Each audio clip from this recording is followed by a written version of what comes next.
ಓಂ ನಮಃ ಶಿವಾಯ. ಭಾರತ್ ಮಾತಾ ಶಿವಶಕ್ತಿ ಅವತಾರ್ ಪಿತಾಶ್ರೀ ಬ್ರಹ್ಮ ಬಾಬಾರವರ ವಾಣಿ. ಓಂ. ಪಿತಾಶ್ರೀ ಶಿವ ತಂದೆಯ ನೆನಪಿದೆಯೇ? ಮುರಳಿಯ ದಿನಾಂಕ 25/8/2026. ಪ್ರಾತಃ ಕ್ಲಾಸ್ ರಿವೈಸ್ ಕೋರ್ಸ್ 20/8/2020. ಓಂ ನಮಃ ಶಿವಾಯ. ತಿಳುವಳಿಕೆಯುಳ್ಳ ಮಕ್ಕಳೇ, ತಂದೆ ಮತ್ತು ಪ್ರಕೃತಿ ಜೊತೆಗಿರುವಾಗ ನಮಗೆ ಏನಾಗಲು ಸಾಧ್ಯ? ಹೀಗೆ ಯೋಚಿಸುವುದು ಸ್ವಾಭಿಮಾನ, ಇದು ಪ್ರೇಮ.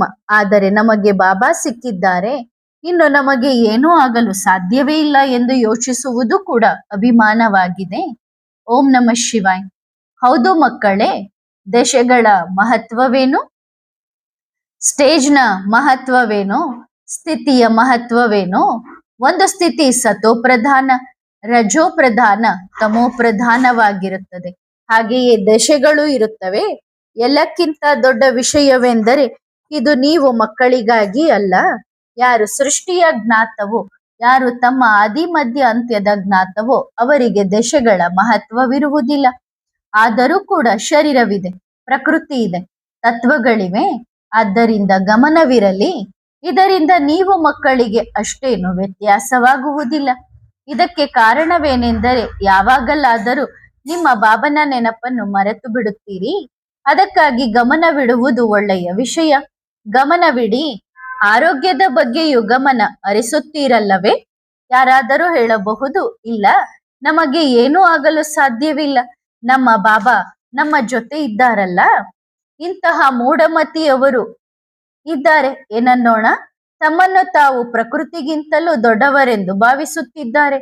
ಆಗ ಪ್ರಕೃತಿಯು ಚೆನ್ನಾಗಿ ಆಟವಾಡಿಸುತ್ತದೆ, ಹೊಟ್ಟೆಯಲ್ಲಿ ಬೆರಳು ಹಾಕಿ ತಿರುಗಿಸುತ್ತದೆ. ಯಾರೋ ಕೇಳಿದರು, ಆದರೆ ಬಾಬಾ ಬಾಬಾ ನಮ್ಮ ಜೊತೆಗಿದ್ದಾರೆ ಎಂದು ಯೋಚಿಸಿದಾಗ ಆಗ ಏನೂ ಆಗಬಾರದಲ್ಲವೇ? ನೋಡಿ ಮಕ್ಕಳೇ, ಒಂದು ಸೂಕ್ಷ್ಮ ರೂಪದ ಅಹಂಕಾರವಿರುತ್ತದೆ. ಇದರಿಂದ ಏನಾಗುತ್ತದೆ? ನಮಗೆ ಏನೂ ಆಗಲು ಸಾಧ್ಯವಿಲ್ಲ ಎಂದು ಹೇಳುತ್ತಾರೆ. ಏಕೆಂದರೆ ನಮ್ಮ ಜೊತೆ ಬಾಬಾ ಇದ್ದಾರೆ, ನಮಗೆ ಏನೂ ಆಗಲು ಸಾಧ್ಯವಿಲ್ಲ. ಆತ್ಮವೂ ಹೇಳುತ್ತಿದೆ ಮತ್ತು ದೇಹಾಭಿಮಾನದ ಕಾರಣದಿಂದ ಹೇಳುತ್ತಿದೆ ಮತ್ತು ಪ್ರಕೃತಿಯನ್ನು ಗಮನದಲ್ಲಿಟ್ಟುಕೊಂಡು ಹೇಳುತ್ತಿಲ್ಲ. ಅದರ ಅತಿ ದೊಡ್ಡ ಮೂರ್ಖತನ ಎಲ್ಲಿದೆ? ಏಕೆಂದರೆ ಅದು ಪ್ರಕೃತಿಯನ್ನು ಗಮನದಲ್ಲಿಟ್ಟುಕೊಂಡಿಲ್ಲ. ಪ್ರಕೃತಿಯು ತನಗಿಂತ ದೊಡ್ಡದು ಎನ್ನುವುದನ್ನು ಅದು ಮರೆತು ಬಿಟ್ಟಿದೆ. ಅದು ನಮ್ಮ ಸಹೋದರ, ನಮಗೆ ಏನೂ ಆಗಲು ಸಾಧ್ಯವಿಲ್ಲ. ನಮ್ಮ ಜೊತೆ ತಂದೆ ಇದ್ದಾರೆ. ಅರೆ, ನಿಮಗಿಂತ ದೊಡ್ಡದು ಪ್ರಕೃತಿ. ನೀವು ಯಾರಿಗೆ ಸವಾಲು ಹಾಕುತ್ತಿದ್ದೀರಿ? ವಿಕಾರಗಳಿಗೆ ಸವಾಲು ಹಾಕಿದರೆ ತಂದೆ ಮುಂದೆ ನಿಲ್ಲುತ್ತಾರೆ. ಆದರೆ ನಿಮ್ಮದೇ ಹಿರಿಯ ಸಹೋದರನನ್ನು ತಿರಸ್ಕರಿಸಿದರೆ ಅದು ಹೊಟ್ಟೆಯಲ್ಲಿ ಬೆರಳು ತಿರುಗಿಸುತ್ತದೆ ತಾನೆ. ಆಗ ಏನು ಮಾಡುತ್ತೀರಿ? ಹೌದು, ವಿಷಯವೇನೆಂದರೆ ಬಾಬಾ ಈ ಸುಂದರ ಪ್ರಕೃತಿಯ ಶರೀರ ನಮಗೆ ಸಿಕ್ಕಿದೆ. ಇದು ನಮ್ಮ ಅಂತಿಮ ಜನ್ಮ ಮತ್ತು ಈ ಶರೀರದ ಮೂಲಕ ನಾವು ಬಹಳ ಸೇವೆ ಮಾಡಬೇಕಿದೆ. ತಂದೆಯನ್ನು ಪ್ರತ್ಯಕ್ಷ ಮಾಡಬೇಕಿದೆ. ನಮ್ಮ ಪುರುಷಾರ್ಥವನ್ನು ತೀವ್ರಗೊಳಿಸಬೇಕಿದೆ. ಜನ್ಮ ಜನ್ಮಾಂತರದ ಪಾಪಕರ್ಮಗಳನ್ನು ಈ ಶರೀರದ ಮೂಲಕ ನಷ್ಟ ಮಾಡಬೇಕಿದೆ. ಶುಕ್ರಿಯಾ ಬಾಬಾ, ನೀವು ಪ್ರಕೃತಿಯ ಅತಿ ಸುಂದರ ಶರೀರವನ್ನು ನೀಡಿದ್ದೀರಿ. ಶುಕ್ರಿಯಾ ಪ್ರಕೃತಿ, ನೀವು ನಮ್ಮನ್ನು ಇಷ್ಟು ಪ್ರೀತಿಯಿಂದ ನೋಡಿಕೊಳ್ಳುತ್ತಿದ್ದೀರಿ. ತಂದೆ ಜೊತೆಗಿದ್ದಾರೆ, ಪ್ರಕೃತಿ ಜೊತೆಗಿದೆ ಎಂದರೆ ನಮಗೆ ಏನಾಗಲು ಸಾಧ್ಯ? ಇದು ಸ್ವಾಭಿಮಾನ, ಇದು ಪ್ರೇಮ. ಇದನ್ನು ಹೀಗೆ ಹೇಳಲಾಗುತ್ತದೆ. ಆದರೆ ನಮಗೆ ಏನೂ ಆಗಲು ಸಾಧ್ಯವಿಲ್ಲ. ನಮ್ಮ ಜೊತೆ ತಂದೆ ಇದ್ದಾರೆ. ಇದನ್ನು ಏನನ್ನೋಣ? ತಂದೆಯಂತೂ ಇದ್ದಾರೆ, ಇರುತ್ತಾರೆ.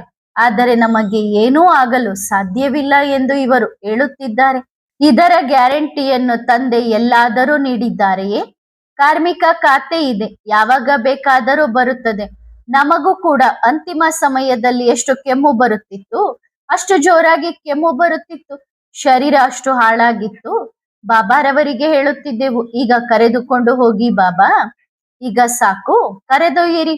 ಇಷ್ಟು ಹಳೆಯ ವಾದ್ಯವಾಗಿ ಬಿಟ್ಟಿದೆ. ಆದರೂ ನುಡಿಸಲು ಹೇಳುತ್ತಿದ್ದೀರಿ. ನುಡಿಸುತ್ತಿದ್ದೇವೆ, ಏಕೆಂದರೆ ಶರೀರದಲ್ಲಿ ಎಲ್ಲೆಲ್ಲಿಯೂ ಹಳೆಯದಾಗಿದೆ.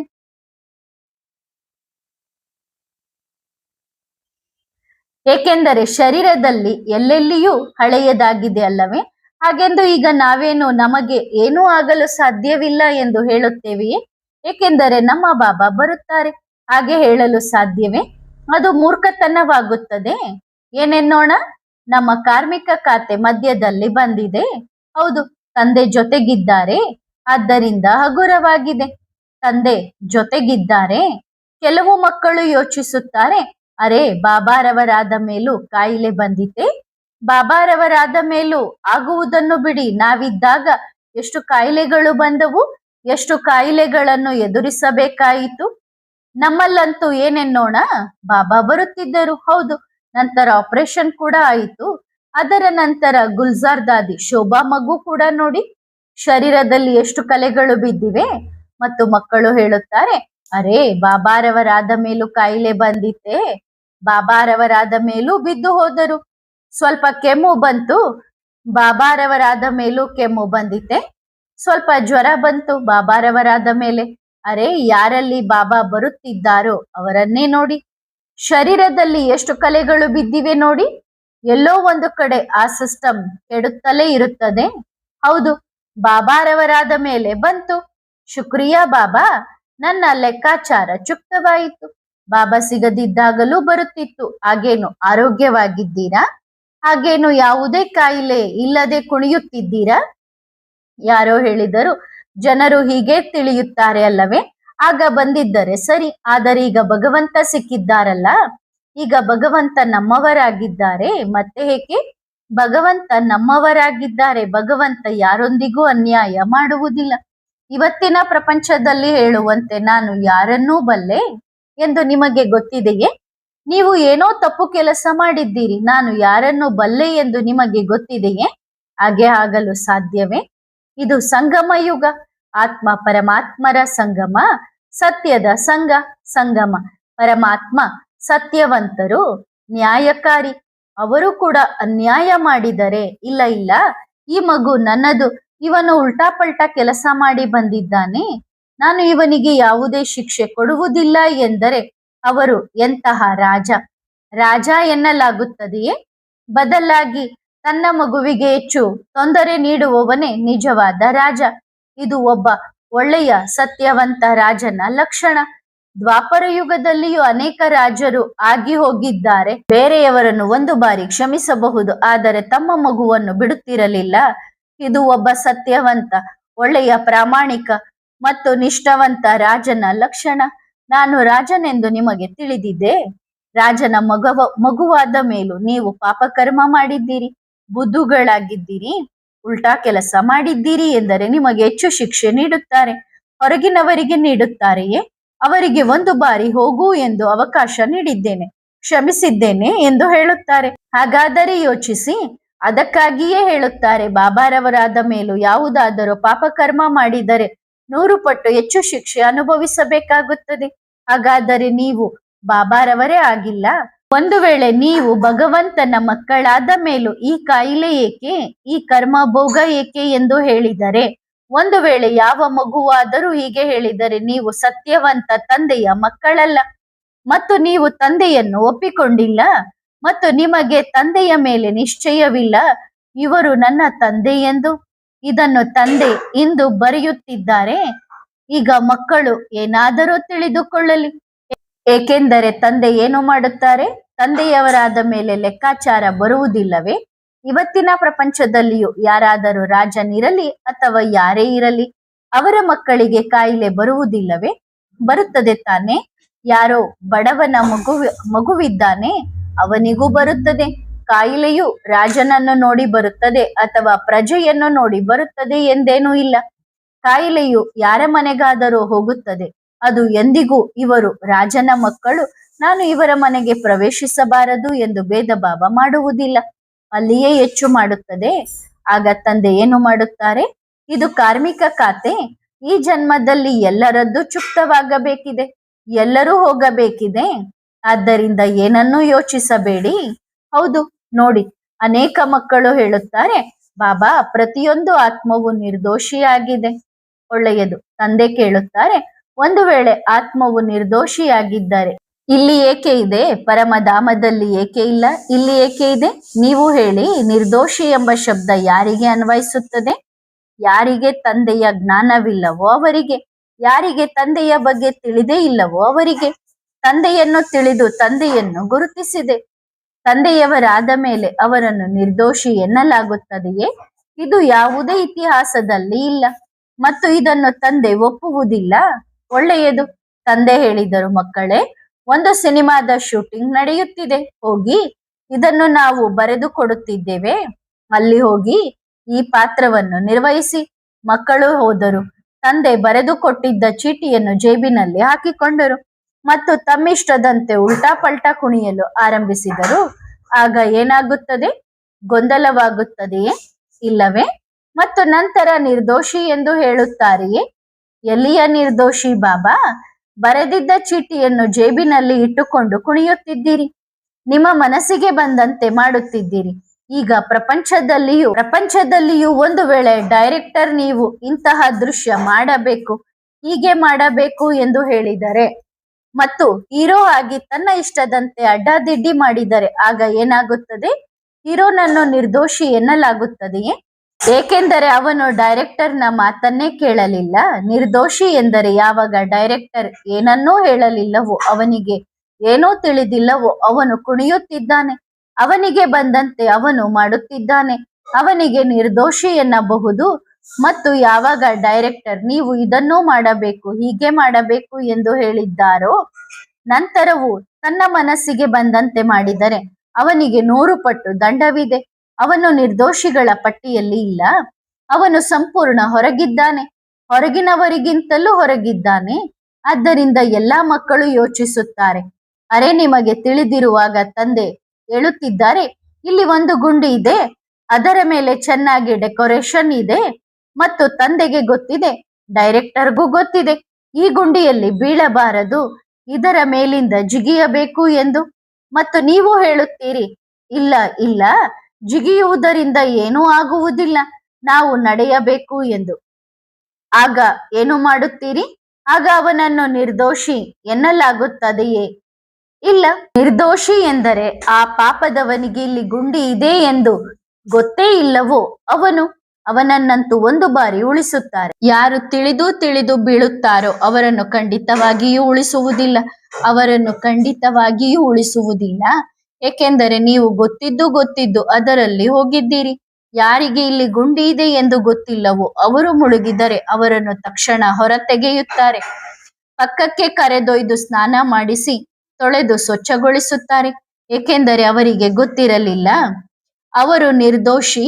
ಯಾರಿಗೆ ಗೊತ್ತಿದ್ದು ಅವರು ನಿರ್ದೋಷಿಗಳ ಪಟ್ಟಿಯಿಂದ ಸಂಪೂರ್ಣ ಹೊರಗಿದ್ದಾರೆ. ಯಾರೋ ಹೇಳಿದರು, ಬಾಬಾ, ಒಂದು ಮಾತು, ಕರ್ಮಗಳ ಬಗ್ಗೆಯಂತೂ ಸಾಮಾನ್ಯವಾಗಿ ಎಲ್ಲ ಆತ್ಮಗಳಿಗೆ ಗೊತ್ತಿದ್ದೇ ಇದೆ, ಬಹುತೇಕ ಜನರಿಗೆ ಗೊತ್ತಿದೆ. ಮಕ್ಕಳು ಹೇಳಿದರು, ಆದರೂ ಇವರು ನಿರ್ದೋಷಿಗಳೇ? ನೀವು ಹೇಳುತ್ತಿರುವವರು ಬಹುತೇಕ ಎಲ್ಲರಿಗೂ ಗೊತ್ತಿದೆ, ಆದರೆ ಕೆಲವು ಮಕ್ಕಳು ನಿರ್ದೋಷಿಗಳಾಗಿರುತ್ತಾರೆ. ಉದಾಹರಣೆಗೆ, ಒಬ್ಬ ರಾಜನಿದ್ದಾನೆ ಮತ್ತು ಅವನ ಪ್ರಜೆಗಳಿದ್ದಾರೆ. ಈಗ ರಾಜ ಒಳ್ಳೆಯ ಕರ್ಮ ಮಾಡುತ್ತಿದ್ದರೆ ಪ್ರಜೆಗಳು ಏನು ಮಾಡುತ್ತಾರೆ? ಹೌದು ಸ್ವಾಮಿ, ಸರಿ ತಾನೆ. ರಾಜ ತಪ್ಪು ಮಾಡುತ್ತಿದ್ದರೆ ಪ್ರಜೆಗಳು ಹೇಳುತ್ತಾರೆ, ಹೌದು ಸ್ವಾಮಿ, ಅರ್ಥವಾಯಿತೇ? ಅರ್ಥವಾಗಲಿಲ್ಲವೇ? ಆದ್ದರಿಂದ ಯಾರು ಅನುಸರಿಸುತ್ತಿದ್ದಾರೋ ಅವರು ನಿರ್ದೋಷಿಗಳು, ಆದರೆ ಯಾರು ಅನುಸರಿಸುವಂತೆ ಮಾಡುತ್ತಿದ್ದಾರೋ ಅವರು ಅತಿ ದೊಡ್ಡ ದೋಷಿಗಳು. ಮತ್ತು ಅದರಲ್ಲಿ ಪ್ರಜೆಗಳಿಗೂ ಅವಕಾಶ ಸಿಗುತ್ತದೆ. ಒಂದು ವೇಳೆ ತಪ್ಪಾಗುತ್ತಿದ್ದರೆ ಧ್ವನಿ ಎತ್ತುವ ಅಧಿಕಾರವಿದೆ. ಯಾರು ಧ್ವನಿಯನ್ನೇ ಎತ್ತುವುದಿಲ್ಲವೋ ಮತ್ತು ಯಾರು ಧ್ವನಿ ಎತ್ತಿ ಯಾವುದೋ ಕಾರಣದಿಂದ ರಾಜನ ಕೈಯಿಂದ ಶರೀರ ಬಿಡುತ್ತಾರೋ ಅವರ ಪದವಿ ಉನ್ನತವಾಗಿರುತ್ತದೆ ಎನ್ನಲಾಗುತ್ತದೆ. ಆದ್ದರಿಂದ ಭಕ್ತಿ ಮಾರ್ಗದಲ್ಲಿ ಗಾಯನವಿದೆ.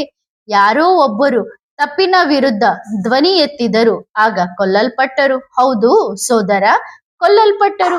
ಆದರೆ ಅವರ ಮುಂದಿನ ಜನ್ಮವನ್ನು ನೋಡಿದ್ದೀರಾ? ಧ್ವನಿ ಎತ್ತುವುದು ಕೂಡ ಯುಕ್ತಿಯಿಂದಿರಬೇಕು. ಹಾಗೆಂದು ಎಲ್ಲಿಯಾದರೂ ಹೋಗಿ ಗುದ್ದಾಡಿ ವಿನಾಕಾರಣ ಸಾಯಬಾರದು. ಹೌದು, ಇದು ಕೂಡ ಮೂರ್ಖತನದ ಲಕ್ಷಣ. ಧ್ವನಿ ಎತ್ತುವ ಅರ್ಥವೆಂದರೆ ಯುಕ್ತಿಯುಕ್ತವಾಗಿರುವುದು. ಮತ್ತು ಬಾಬಾ ಈ ಬುದ್ಧಿಯನ್ನು ಕೇವಲ ಒಬ್ಬರಿಗೆ ಕೊಟ್ಟಿದ್ದಾರೆ ಎಂದಲ್ಲ, ಎಲ್ಲರಿಗೂ ಕೊಟ್ಟಿದ್ದಾರೆ. ಆದರೆ ಬಳಸುವುದಿಲ್ಲ, ಏಕಾಂತದಲ್ಲಿ ಕುಳಿತುಕೊಳ್ಳುವುದಿಲ್ಲ.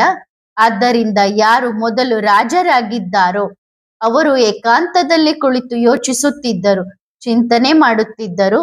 ಏಕಾಗ್ರತೆಯಿಂದ ಪೂರ್ಣ ಗಮನವಿಟ್ಟು ಕಣ್ಣುಗಳನ್ನು ಮುಚ್ಚಿ ಯೋಚಿಸುತ್ತಿದ್ದರು. ಅವರ ಬುದ್ಧಿಯಲ್ಲಿ 84 ಜನ್ಮಗಳ ಯಾವ ರೀಲ್ ತುಂಬಿದೆಯೋ ಅದು ರಿಪೀಟ್ ಆಗುತ್ತಿತ್ತು ಮತ್ತು ತಂದೆಯ ಶಕ್ತಿ ಸಿಗುತ್ತಿತ್ತು. ಅದರಂತೆ ಹೋರಾಡುವ ಯುಕ್ತಿಗಳನ್ನು ಮಾಡುತ್ತಿದ್ದರು. ಆದ್ದರಿಂದ ಮಕ್ಕಳೇ, ಏನಾಗುತ್ತಿದ್ದೀರಿ? ರಾಜ. ಹೌದು, ಅರ್ಥವಾಯಿತೆ? ಏನಾಗುತ್ತಿದ್ದೀರಿ? ನೀವು ಯಾರಿಗೆ ಏನನ್ನು ಕಲಿಸುತ್ತೀರೋ ಅವರು ಅದನ್ನೇ ಕಲಿಯುತ್ತಾರೆ. ಒಂದು ವೇಳೆ ನೀವು ತಪ್ಪು ಕಲಿಸಿದರೆ ದೋಷಿ ನೀವು, ಅವರಲ್ಲ. ಏಕೆಂದರೆ ಅವರು ಸಮರ್ಪಣೆಯಾಗಲು ನಿಮ್ಮ ಬಳಿ ಬಂದಿದ್ದಾರೆ. ನೀವು ಎಲ್ಲಿ ಕೂರಿಸುತ್ತೀರೋ, ಏನನ್ನು ಉಣಿಸುತ್ತೀರೋ ಎಲ್ಲಾ ಮಕ್ಕಳು ಬಂದಿದ್ದಾರೆ. ಯಾರಿಗೆ ತಂದೆಯ ಬಗ್ಗೆ ಗೊತ್ತಿದೆಯೋ ತಂದೆ ಬರುತ್ತಿದ್ದಾರೆ, ತಂದೆಯ ಪಾತ್ರ ನಡೆಯುತ್ತಿದೆ. ಆ ಎಲ್ಲ ಮಕ್ಕಳಿಗೆ ತಂದೆ ಹೇಳುತ್ತಿದ್ದಾರೆ, ನಿಮ್ಮ ಸಂಪರ್ಕಕ್ಕೆ ಯಾರು ಬಂದಿದ್ದಾರೋ ಅವರಿಗೆ ತಪ್ಪು ಕಲಿಸಿದರೆ ಅವರ ದೋಷಿ ಅವರಲ್ಲ, ಅದರ ದೋಷಿ ನೀವಾಗಿರುತ್ತೀರಿ. ಏಕೆಂದರೆ ನಿಮಗೆ ಯಾವುದು ಸರಿ ಯಾವುದು ತಪ್ಪು ಎಂದು ಗೊತ್ತಿದೆ. ಅದರ ನಂತರವೂ ಅವರಿಗೆ ಸರಿ ತಪ್ಪಿನ ತಿಳುವಳಿಕೆ ಕೊಡದಿದ್ದರೆ ನೋಡಿ, ನೀವು ನಿಮ್ಮ ಕಡೆಯಿಂದ ಒಳ್ಳೆಯದನ್ನು ಮಾಡಿ ಅವರು ತಪ್ಪು ಮಾಡಿದರೆ ಅವರು ದೋಷಿ ಎನಿಸಿಕೊಳ್ಳುತ್ತಾರೆ. ಆದರೆ ಒಂದು ವೇಳೆ ನೀವು ತಪ್ಪು ಕಲಿಸಿಕೊಟ್ಟರೆ, ತಂದೆಯ ಮಕ್ಕಳು ತಪ್ಪು ಕಲಿಸಿಕೊಟ್ಟರೆ ಆಗ ದೋಷಿ ಅವರಲ್ಲ, ದೋಷಿ ಆಗ ನೀವು ಮಕ್ಕಳು ಆಗಿರುತ್ತೀರಿ. ಸರಿ ತಾನೆ? 100ಕ್ಕೆ 100 ದೋಷ ಅವರಿಗೆ ತಟ್ಟುತ್ತದೆಯೇ? ಹೌದು, 100ಕ್ಕೆ 100 ತಟ್ಟುತ್ತದೆ. ಏಕೆ ತಟ್ಟುವುದಿಲ್ಲ? ದೋಷವಂತೂ ಯಾವ ಶರೀರ ನೋಡಿ, ಏಕೆಂದರೆ ಅವರು ಪೂರ್ಣವಾಗಿ ಸಮರ್ಪಿತರಾಗಿದ್ದಾರೆ. ಈಗ ತಂದೆ ಹೇಳುತ್ತಾರೆ, ಈಗ ಯಾರಾದರೂ ಮಕ್ಕಳು ಬಂದು ಬಾಬಾ ನಾವು ಪೂರ್ಣವಾಗಿ ಸಮರ್ಪಿತರಾಗಿದ್ದೇವೆ ಎಂದು ಹೇಳಿದರೆ ಮತ್ತು ತಂದೆ ಏನಾದರೂ ದಾರಿ ತಪ್ಪು ತೋರಿಸಿದರೆ, ತಪ್ಪು ಮಾಡಿಸಿದರೆ ಅವರ ದೋಷ ಎನ್ನಲಾಗುವುದಿಲ್ಲ. ಆ ದೋಷ ತಂದೆಯದ್ದಾಗಿರುತ್ತದೆ. ನಂತರ ಅದರ ಲೆಕ್ಕಾಚಾರ ಇರುತ್ತದೆ. ಆದರೆ ದಾರಿ ಸರಿಯಾಗಿದ್ದರೆ, ಒಳ್ಳೆಯದಾಗಿದ್ದರೆ ದೋಷ ಯಾರ ಮೇಲೂ ಇರುವುದಿಲ್ಲ. ಭಾಗ್ಯ ಅವರದ್ದು ತಯಾರಾಗುತ್ತಿದೆ, ಫಲ ತಂದೆಗೂ ಸಿಗುತ್ತಿದೆ. ತಂದೆ ಎಂದರೆ ಶಿವ ತಂದೆಯಲ್ಲ, ಏಕೆಂದರೆ ಅವರು ಸರ್ವ ಖಜಾನೆಗಳ ಮಾಲೀಕರು.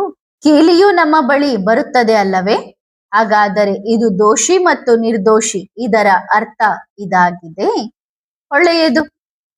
ಆತ್ಮಿಕ ಮಕ್ಕಳು ಆತ್ಮಿಕ ಮಾತ್ಪಿತ ಬಾಪ್ತಾದಾರವರಿಗೆ ಮಾಡುವ ನೆನಪು, ಪ್ರೀತಿ ಮತ್ತು ನಮಸ್ತೆ. ಧನ್ಯವಾದ ಬಾಬಾ, ಶುಕ್ರಿಯಾ.